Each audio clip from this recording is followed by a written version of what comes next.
You're okay, but and how to make positive change in your life. Hi, Will Perry. Welcome to another Keeping the Conversation Alive video. So, you're okay, but what if? There's always a but, isn't there?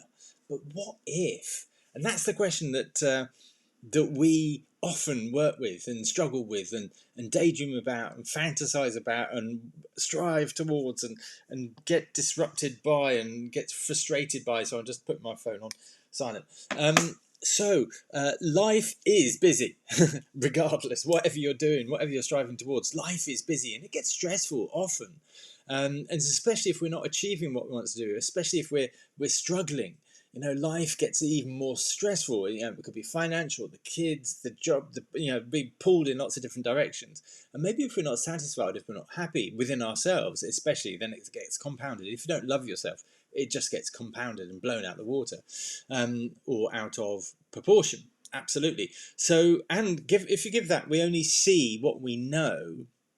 So how can you see things from a perspective that you don't understand or know?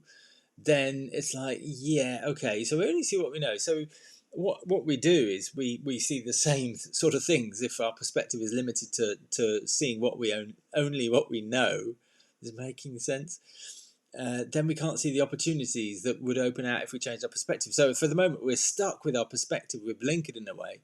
So all we do is we knuckle down because we're stuck within that pattern. So we knuckle down. We get on with stuff. We get busier. We take on more. We burden ourselves.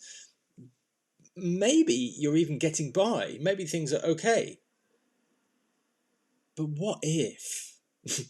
What if? What if things were better? What if things were easier? What if we were achieving more? What if the financial stresses weren't there? What if the relationship was actually the one you wanted? What if the kids wouldn't react so badly? What if, for example, what if they wouldn't start, keep playing up? What if they weren't fighting? What if, what are your what ifs?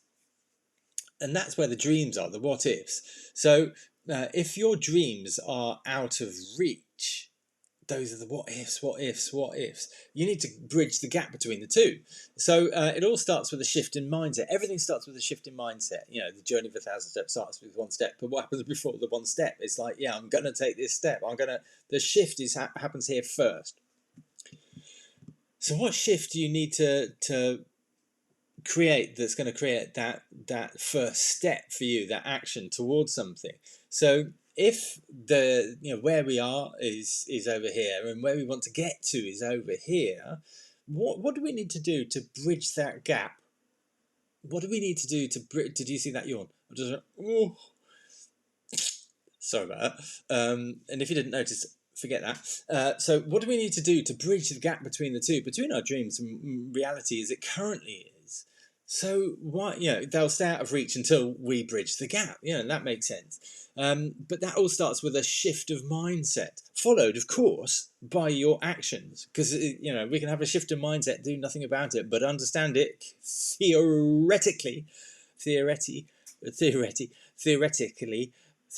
Why am I saying it like that? Theory being not real, so we can keep it unreal, realistic, out of reach, a goal, a dream, So what do you need to do? What does the mind shift? Good heavens, what mind shift needs to happen in order to create the shift in your actions? To really move things forward, for your actions to bridge the gap between where you are now and what your dreams are, what you want your reality to be like. So my invitation to you is just look at that. Look at the gap between the two. What is it? Where do you want to get to? What do you want to bridge the gap between where you are now and ... My invitation to you is tell me, what's the other side of the bridge for you? Or maybe ravine. Maybe you can't even see a bridge yet. Maybe you think the ravine's too deep and dangerous and it's too far away. You could never bridge that gap, and that's indicative even of that negative thinking. What are your dreams? Just start with that. What are your dreams? Because the shift in thinking is difficult to see. That's why I invite you to have a conversation with me. It's difficult to see how to bridge the gap if you're that's sending the camera funny, if you're seeing it from this blinkered perspective. There we go. is it not? So if you've taken the test, you know that this is kind of for you. If you've got a score of kind of 18 or below, then start with that. Where do you want to be, and what's the gap? What's the gap? Where do you want to be? And what's your current thinking? Maybe even you can't even see, or it's difficult to identify your thinking. So have a conversation with me. I'll ask a few questions. That can be revealing.